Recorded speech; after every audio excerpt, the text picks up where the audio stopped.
നമസ്കാരം, ഞാൻ രഞ്ജിലാൽ. ഇന്ന് നമ്മൾ എടുക്കാൻ പോകുന്നത് 7ാം ക്ലാസ്സിലെ 4ാമത്തെ ചാപ്റ്റർ ആയിരിക്കുന്ന ത്രൂ ദ എലിമെൻ്ററി കനാൽ എന്ന പാഠഭാഗത്തിൻ്റെ 5ാമത്തെ വീഡിയോ ആണ്, ദ ജേണി ഓഫ് ഫുഡ്. അപ്പോൾ ഒരു ജേണി, നമ്മൾ ഭക്ഷണം കഴിക്കുന്ന ഫുഡ് വന്നതും അതിന് ശേഷം മൗത്തിലൂടെ വന്ന് ടൂത്തിലെത്തി, അത് ടീത്തിലൂടെ വന്നിട്ട് സലൈവയൊക്കെ മിക്സ് ചെയ്ത ഭാഗങ്ങളെക്കുറിച്ചാണ് നമ്മൾ പഠിച്ചത്. അതിന് ശേഷം എങ്ങോട്ടാണ് പോകാൻ നോക്കാം. നമുക്ക് അതിൻ്റെ ഭാഗങ്ങൾ നോക്കാം. ആദ്യം മൗത്തിലൂടെ ചവച്ചരച്ചിരിക്കുന്ന ആ ഫുഡ് ഏതിലൂടെ വരും? മൗത്തിലൂടെ വന്നിട്ട് അത് ചവച്ചരയ്ക്കുന്ന ഫുഡ് ഈസോഫാഗസ്. അതായത് ഈസോഫാഗസ് എന്ന് പറഞ്ഞാൽ എന്താ? ഈ കുടലെന്ന് പറയും, ഇങ്ങനെ നീണ്ടു കിടക്കുന്ന ഈ ഭാഗത്തിലൂടെ ആണ് നമുക്ക് എവിടെ പെടുന്നത്? സ്റ്റൊമക്കിലെത്തുന്നത്. ഈസോഫാഗസിന് ഓയ്ക്ക് ഉച്ചാരണമല്ല കേട്ടോ. അങ്ങനെ എത്തിപ്പെടുന്ന ഭാഗത്താണ് പിന്നീട് എത്തുന്നതാണ് സ്റ്റൊമക്ക്. ഇതാണ് സ്റ്റൊമക്ക്. സ്റ്റൊമക്കിലെത്തിക്കഴിഞ്ഞാൽ അതെന്ത് ചെയ്യും? അവിടെ നിന്ന് ആവശ്യമുള്ള ഭക്ഷണങ്ങൾ, നമുക്ക് വേണ്ട ഭക്ഷണങ്ങളൊക്കെ എടുത്തിട്ട് ആവശ്യമില്ലാത്ത ഭക്ഷണങ്ങൾ ഏതിലൂടെ പോകും? Small intestine. ഈ ഭാഗത്താണ് സ്മോൾ ഇൻറ്റസ്റ്റൈൻ എന്ന് പറയുന്നത്. സ്മോൾ ഇൻറ്റസ്റ്റൈനിൽ നിന്ന് തുടർന്ന് അങ്ങോട്ട് പോകും ഈ ലാർജ് ഇൻറ്റസ്റ്റൈൻ, വലിയ വൻകുടൽ. സ്മോൾ ഇൻറ്റസ്റ്റൈൻ എന്ന് പറയുന്നത് ചെറുകുടൽ എന്ന് പറയും. അതിനുശേഷം വരുന്നത് ലാർജ് ഇൻറ്റസ്റ്റൈൻ. ലാർജ് ഇൻറ്റസ്റ്റൈനിലൂടെ എത്തുകയും ഈ തുടർന്ന് വരുന്ന ഈ വേസ്റ്റ് മുഴുവൻ സ്റ്റോർ ചെയ്യുന്ന ഭാഗത്തെയാണെന്ത്? റെക്റ്റം എന്ന് പറയും. ഇതാണ് റെക്റ്റം. റെക്റ്റത്തിൽ നിന്ന് അതിൻ്റെ റെക്റ്റത്തിൻ്റെ എൻഡ് ഭാഗത്തെ, അഥവാ വേസ്റ്റ് റിമൂവ് ചെയ്യുന്ന ഭാഗത്തെ നമ്മൾ ആനസ് എന്ന് പറയും. ആനസ്. ഓക്കെ. അപ്പോൾ ഇത്രയും ഭാഗത്തിലൂടെയാണ് ഭക്ഷണം കടന്നു പോകുന്നത്. അപ്പോൾ ഈ മൊത്തം ഈ ഒരു സിസ്റ്റത്തിനെ നമ്മൾ പറയുന്ന പേരാണ് ഡൈജസ്റ്റീവ് സിസ്റ്റം. എന്താണ്? Digestive system. Okay, clear? നമുക്ക് അതിൻ്റെ കുറിച്ച് ചെറിയൊരു ധാരണയും കൂടി എത്താം. വലുതാകുമ്പോൾ, വലിയ ക്ലാസ്സിലെത്തുമ്പോൾ കുറച്ചുകൂടി വലിയ ഡീറ്റെയിൽഡ് ആയിട്ട് പഠിക്കാം. എന്നാലും നമുക്ക് ചെറിയൊരു ധാരണ. The food reaches the stomach from the mouth through the oesophagus. ഈസോഫാഗസിലൂടെയാണ് എന്ത് ചെയ്യുന്നത്? മൗത്തിലെ ഫുഡ് എവിടെ എത്തുന്നത്? നമ്മുടെ സ്റ്റൊമക്കിലെത്തുന്നതെന്ന് പറഞ്ഞല്ലോ. It is a wave like movement of this oesophagus. ഈസോഫാഗസിലൂടെ ഒരു വേവ് പോലെ, ഒരു തിരമാല കണക്കെയാണ്. കുറേശ്ശെയാണ് നിങ്ങൾക്ക് ഫീൽ ചെയ്യുന്നുണ്ട് അതിൽ. ഭക്ഷണം കഴിക്കുമ്പോൾ ആ കുടലിലൂടെ ഇങ്ങനെ ഇറങ്ങി കുറേശ്ശെ പോകുന്നത്. ആ ഒരു മോഷനെ പറയുന്ന പേരാണ് പെരിസ്റ്റലിസിസ്. എന്താണ്? പെരിസ്റ്റലിസിസ്. ഓക്കെ, പെരിസ്റ്റലിസിസ് എന്ന് പറയുന്നത്. അപ്പോൾ മനസ്സിലായല്ലോ. അപ്പോൾ ആ മൂവ്മെൻറ്റിൻ്റെ പേരാണ് പെരിസ്റ്റലിസിസ്.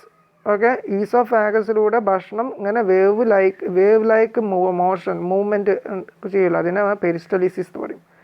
Due to the movement of the stomach wall,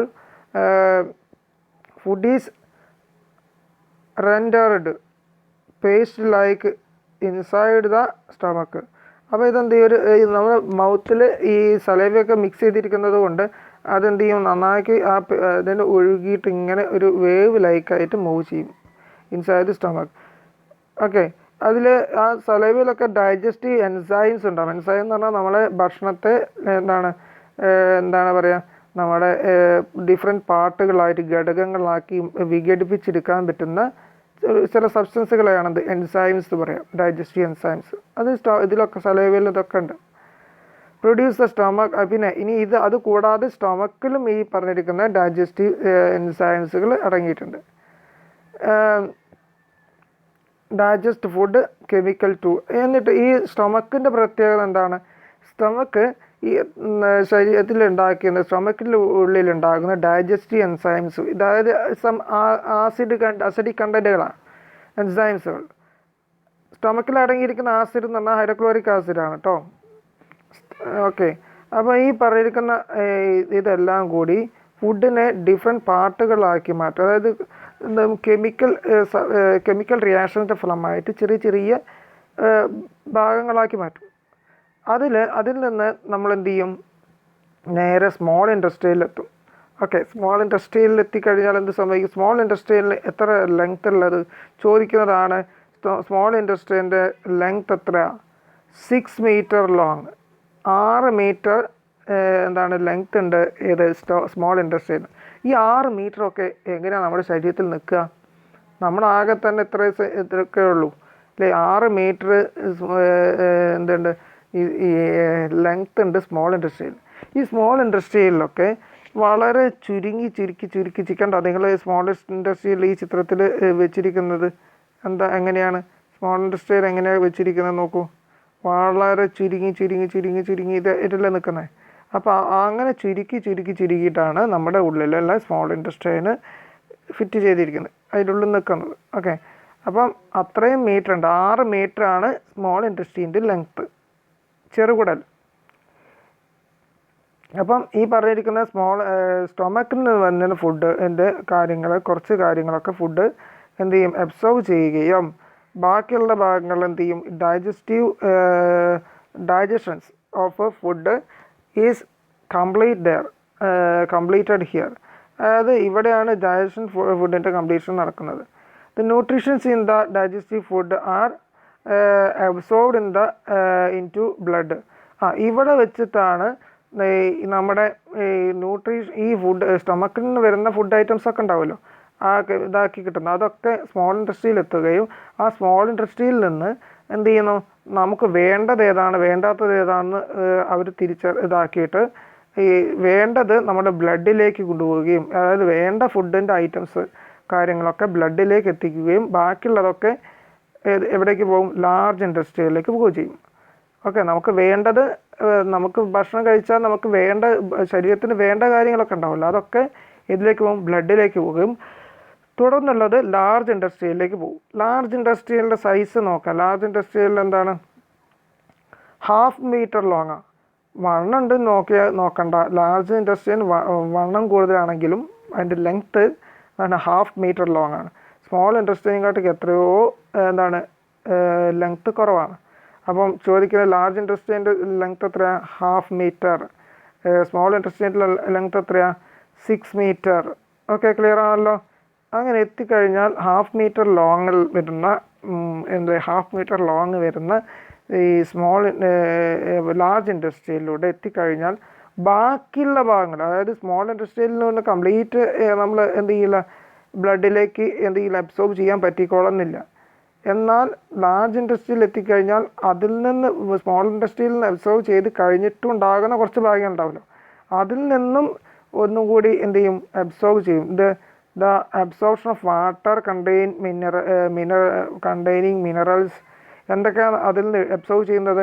the absorption of water containing minerals and salt takes place here.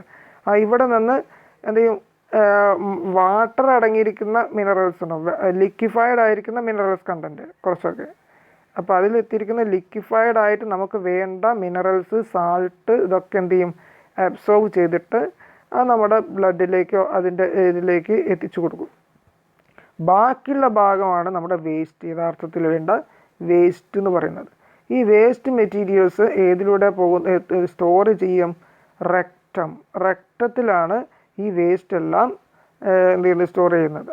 Okay, നമ്മുടെ മലം എന്ന് പറയും, അതെല്ലാം സ്റ്റോർ ചെയ്യുന്നത് റെക്റ്റം. ഈ റെക്റ്റത്തിൽ നിന്നാണ്, റെക്റ്റത്തിൻ്റെ എൻഡിനെയാണ് നമ്മൾ പറയുക ആനസ് എന്ന് പറയും. ഓക്കെ, ഈ ആനസിലൂടെയാണ് ഈ വേസ്റ്റ് എല്ലാം പുറത്തേക്ക് പോകുന്നത്. ഓക്കെ, ക്ലിയർ, മനസ്സിലായല്ലോ. അപ്പോൾ ഇങ്ങനത്തെ ഈ പാർട്ടിനെ, ഈ സിസ്റ്റത്തെ നമ്മൾ പറയുന്നത് ഡൈജസ്റ്റീവ് സിസ്റ്റമാണെന്ന് നമ്മൾ നേരത്തെ പറഞ്ഞു. അതായത് മൗത്ത് മുതൽ മൗത്തിലേക്ക് ഫുഡ് എടുക്കുന്നത് മുതൽ ആനസിലൂടെ വേസ്റ്റ് റിമൂവ് ചെയ്യുന്നത് വരെയുള്ള എല്ലാ ഇതിനെയും കൂടി മൊത്തമായിട്ട് പറയുന്നത് ഡൈജസ്റ്റീവ് സിസ്റ്റം എന്നാണ്. നമ്മുടെ ബോഡിയിൽ ഒരുപാട് സിസ്റ്റംസ് ഉണ്ട്. സർക്കുലേറ്ററി സിസ്റ്റം ഉണ്ട്, ഡൈജസ്റ്റീവ് സിസ്റ്റം ഉണ്ട്, റിപ്രൊഡക്ഷൻ അങ്ങനെ പല വിധത്തിലുള്ള സിസ്റ്റം ഭാഗങ്ങളൊക്കെ ഉണ്ട്. റെസ്പിറേറ്ററി സിസ്റ്റം, അങ്ങനെ പലതും ഉണ്ട്. ഓക്കെ, അത് നമുക്ക് വലിയ ക്ലാസ് എടുക്കുമ്പോൾ ഓരോ സിസ്റ്റത്തെക്കുറിച്ച് നമുക്ക് പരിചയപ്പെടാം. ക്ലിയർ. ഇതേപോലെ തന്നെയാണ് നമ്മുടെ ഫുഡ് ഐറ്റംസ് ഹ്യൂമൻ ബോഡിയിലെ ഡൈജസ്റ്റീവ് സിസ്റ്റത്തെക്കുറിച്ച് പഠിച്ചു. ഓക്കെ, അപ്പോൾ അടുത്ത ക്ലാസ്സിൽ നമുക്ക് എന്ത് ചെയ്യാം, നമ്മുടെ കുറച്ച് നമ്മളെ അല്ലാത്ത അതർ സ്പീഷീസിൻ്റെ എങ്ങനെയൊക്കെയും ഫുഡ് ഐറ്റംസ് ഡൈജസ്റ്റീവ് സിസ്റ്റത്തെ കുറിച്ചൊക്കെ കുറച്ച് ഭാഗങ്ങൾ പറയാം. ഇത് തന്നെയായിരിക്കും, കുറച്ച് മാറ്റങ്ങളൊക്കെ ഉണ്ടാവും. അത് കുറച്ചും കൂടി നമുക്ക് അടുത്ത ക്ലാസ്സിൽ പഠിക്കാം. Okay, thank you.